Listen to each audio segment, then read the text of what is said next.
America ಹಾಗೂ Iran ನಡುವೆ ಉದ್ವಿಗ್ನತೆ ಉಲ್ಬಣಗೊಳ್ತಾ ಇದೆ. ಈಗಾಗಲೇ ಯುದ್ಧಕ್ಕೆ ಉಭಯ ದೇಶಗಳು ಸನ್ನದ್ಧವಾಗಿವೆ. ಈಗ ಈ ನಡುವೆ ಅಮೆರಿಕದಿಂದ ಇರಾನ್ಗೆ ಮತ್ತೊಂದು ಎಚ್ಚರಿಕೆಯ ಸಂದೇಶವನ್ನ ನೀಡಿದ್ದು, ಅಮೆರಿಕದೊಂದಿಗೆ ಪರಮಾಣು ಒಪ್ಪಂದ ಮಾಡಿಕೊಳ್ಳುವುದು ಇರಾನ್ ಮಾಡುವಂತಹ ಬುದ್ಧಿವಂತ ನಡೆಯಾಗಲಿದೆ ಅಂತ ಹೇಳಿದ್ದಾರೆ.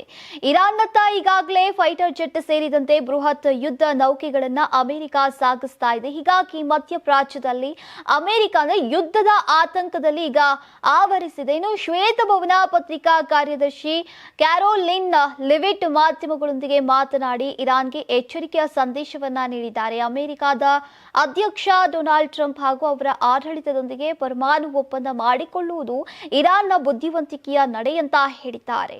ಈ ಮಧ್ಯೆ ಇರಾನ್ ರಾಷ್ಟ್ರೀಯ ಭದ್ರತಾ ಮಂಡಳಿಯ ಮುಖ್ಯಸ್ಥ ಅಲಿ ಲಾರಿಜಾನಿ ಅವರು ಪ್ರತಿಕ್ರಿಯೆಯನ್ನ ನೀಡಿದ್ದು, ಈಗ ನಾವು ಯುದ್ಧವನ್ನ ಬಯಸೋದಿಲ್ಲ, ಆದಾಗ್ಯೂ ಒಂದು ವೇಳೆ ಯುದ್ಧ ಪ್ರಾರಂಭವಾದ್ರೆ ನಾವು ಅದಕ್ಕೂ ಸಿದ್ಧವಿದ್ದು ಈಗ ತೀಕ್ಷ್ಣವಾಗಿ ಪ್ರತಿಕ್ರಿಯಿಸಲಿದ್ದೇವೆ. ಈಗಾಗಲೇ ನಮ್ಮ ಮಿಲಿಟರಿ ಪಡೆಗಳಲ್ಲಿನ ದೌರ್ಬಲ್ಯಗಳನ್ನ ಪರಿಶೀಲಿಸಿ ಅದನ್ನ ಸರಿಪಡಿಸಿದ್ದೇವೆ ಅಂತ ಮಾಧ್ಯಮವೊಂದಕ್ಕೆ ತಿಳಿಸಿದ್ದಾರೆ. ಇನ್ನು ಇದಕ್ಕೆ ಪುಷ್ಟಿ ಕೊಡುವಂತೆ ಇರಾನ್ ಪಡೆಗಳು ಹೋಮ್ರುಜ್ ಜಲಸಂಧಿ ಮತ್ತು ಇರಾನ್ನ ಮಿಲಿಟರಿ ಕವಾಯತುಗಳನ್ನ ನಡೆಸ್ತಾ ಇದ್ದದ್ದು ಈಗ ತಮ್ಮ ಕ್ಷಿಪಣಿಗಳನ್ನ ಉಡಾಯಿಸುವ ಮೂಲಕ ಶಕ್ತಿ ಪ್ರದರ್ಶನವನ್ನ ಮಾಡ್ತಾ ಇವೆ. ಇನ್ನು ಉಭಯ ದೇಶಗಳಿಗೂ ಕೂಡ ಬೆಂಬಲವಾಗಿ ಕೆಲ ದೇಶಗಳು ನಿಂತಿವೆ. ಈಗಾಗಲೇ ಅಮೆರಿಕಾಗೆ ಬೆಂಬಲವಾಗಿ ಇಸ್ರೇಲ್ ರೆಡಿಯಾಗಿದ್ದು, ಇರಾನ್ಗೆ ರಷ್ಯಾ ಹಾಗೂ ಚೀನಾದಿಂದ ಬೆಂಬಲ ಸಿಕ್ಕಿದೆ.